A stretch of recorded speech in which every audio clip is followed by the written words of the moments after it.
A questão é, para isso tudo acontecer, para essa operação funcionar, tem ali uma demanda por letramento digital, por conhecimento de tecnologia e por crença na tecnologia também. A gente esbarra em questões culturais que são muito importantes quando a gente fala especialmente de pequenas e médias organizações.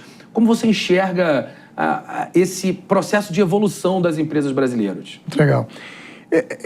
Quando você olha em perspectiva, e para eu dar a resposta para frente, eu olho em perspectiva, vou pegar o seu exemplo, sem ser redundante em tudo que você falou, mas até a caderneta ela teve dois momentos. Eu sou do interior, então eu vivi isso. No primeiro momento, a caderneta ficava inclusive com o próprio cliente. E depois, num primeiro passo de menos confiança, o estabelecimento passou então a deter a caderneta ali, mas ainda num processo de confiança. Deste lugar até o momento em que você precisa fazer uma análise de crédito com birôs cada vez mais sofisticados de behavior, de score, para ter um crédito para um pagamento parcelado, eu fazer uma compra a partir de meios digitais, a partir de empresas que fazem credenciamento e pagamento digital e que passa por um antifraude também com um nível importante de sofisticação, de lá até aqui nós estamos falando de um ciclo de tempo importante, né? Então, pelo menos uma geração econômica aí, meio século, 50 anos. Quando você olha a adoção de novas tecnologias, se a gente pegar uma tecnologia, o uso da televisão pela primeira vez, quanto tempo 1 milhão, tem uma pesquisa que fala 25 anos para 1 milhão de pessoas adotarem a televisão e 1 mês e meio para adotar o ChatGPT, né, na outra ponta. Você tem um apetite à adoção tecnológica muito maior. Você tem uma outra variável que é uma geração que hoje influencia o consumo, mas ainda não é exatamente a população economicamente ativa, que é a população dos jovens que influenciam o consumo dentro das suas casas, que está ali nos 18, 20 anos, que nascem numa cultura absolutamente digital. Então, se eu pegar um exemplo do banco, na época que eu abri minha primeira conta em banco, eu tive que deixar meus documentos lá uma semana depois e me dizer se eu podia ter ou não uma conta, e se eu fosse bom, eu ganhava o tal do cheque especial. Sim. Hoje, se levar mais de 4 minutos, você troca de banco digital, e o nível de bancarização das pessoas aumentou absurdamente. E depois, com os novos meios de pagamentos instantâneos, que o Brasil vem sendo referência no mundo, isso aumenta mais ainda. Com os aplicativos que passam a ser profissão para o próprio empreendedor, como exemplo desses que levam as pessoas para os lugares, que levam comida, entregam e etc., que passam a ter uma carteira digital, você passa a ter um cash-in, um cash-out, você passa a ter ali, então, também um universo bancarizado de pagamento. O que eu estou querendo dizer com tudo isso? O aumento das interfaces naturais da sua vida, que vai desde a hora que você acorda, a partir do alarme do celular, toca uma música no Spotify, ou em qualquer outro streaming, vê uma TV num streaming, você pede um carro num aplicativo, ou seja, o seu universo de digitalização começa a ficar muito maior. Este avanço da tecnologia, ele passa a ter uma adoção diretamente proporcional à conveniência do portador ou do usuário. Haja visto o que aconteceu com o Pix, né? Acho que ele é um exemplo espetacular. Eu tenho uma jornada importante no mercado digital. E, historicamente, o mercado digital tinha uma questão endêmica de boleto. O boleto era 30% do total. Só que desses 30%, menos de 50% efetivamente eram pagos. Só que em períodos sazonais, para o varejo, você ficava com o estoque bloqueado. Então, 15%, desculpa, só para 15% dessas vendas não eram concretizadas. Não eram concretizadas. Nossa, gigante. E você tinha um problema no varejo que até que você dê como não concretizada, e via de regra eram 2 dias, um dia em momentos de maior sazonalidade, você ficava com aquele estoque preso. Você não pode o estoque você não pode liberar porque você está aguardando um pagamento de um boleto. No momento que o Pix entra, que o Pix começa a ganhar adoção, débitos para o universo de compra online, de serviços ou produto, E o boleto foi absolutamente resolvido, o problema, né? Ou seja, hoje é difícil você encontrar um site que ainda tem a opção de pagamento com boleto. Tem alguns, mas está ficando cada vez mais escasso, claro. E o pagamento instantâneo é uma maior adoção. Então, estou dando todo esse contexto para te falar, isso tem uma relação direta, a adoção vai ter uma relação direta com o nível de conveniência a que essas novas tecnologias atenderem.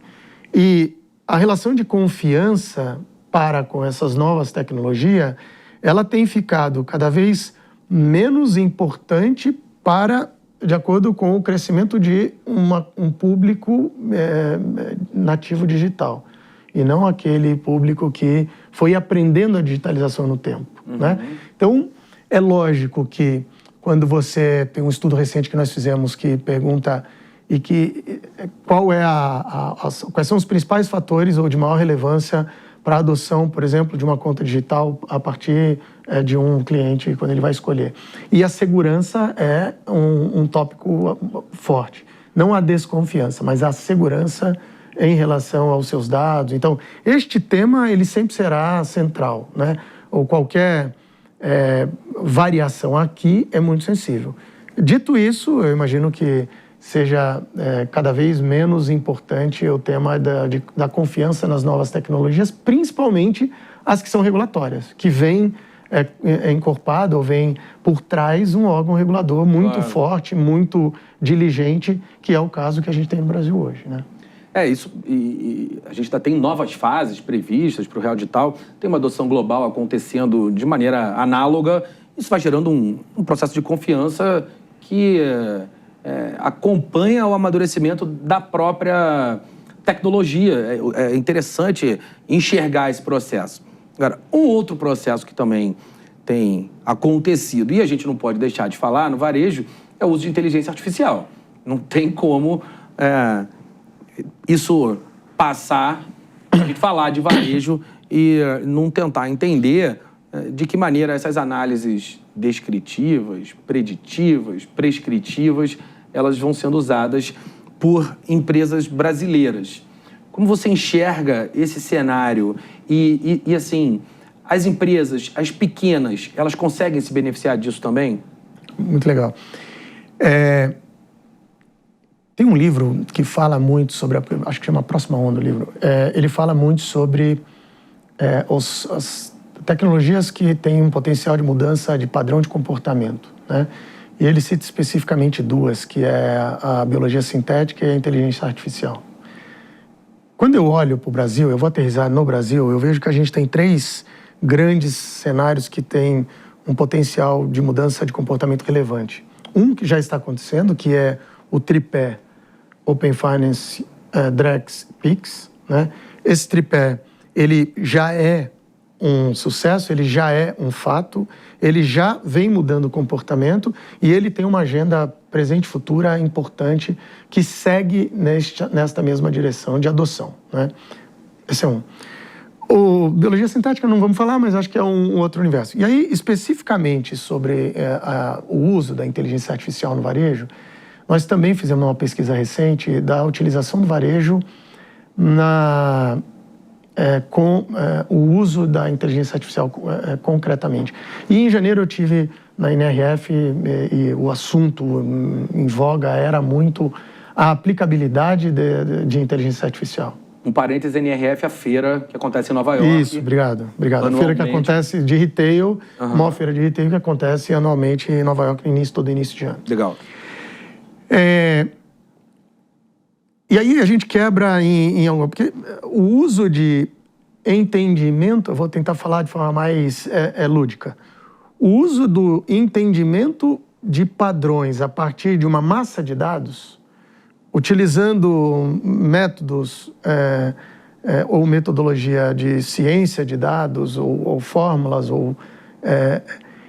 que é um uso de inteligência neural para comportamento, já é algo que está bem maduro e é bem utilizado. Já é utilizado, por exemplo, no varejo para fazer predição de sortimento, plano de sortimento, para fazer abastecimento, roteirização. Você tem para fazer uso em jornada nos e-commerces para ter uma melhor identificação do front-end do site no fit de busca do usuário, para resultado de busca semântica em cima de catálogo de produto, e eu posso dar diversos exemplos. Claro. Mas esse é um olhar sobre uma base de dados existente na busca de identificação de padrão, a partir desses padrões, que tipo de informação você utiliza, e você ganha ou melhoria na jornada, ou ganho de eficiência operacional, ou um mix dessas coisas.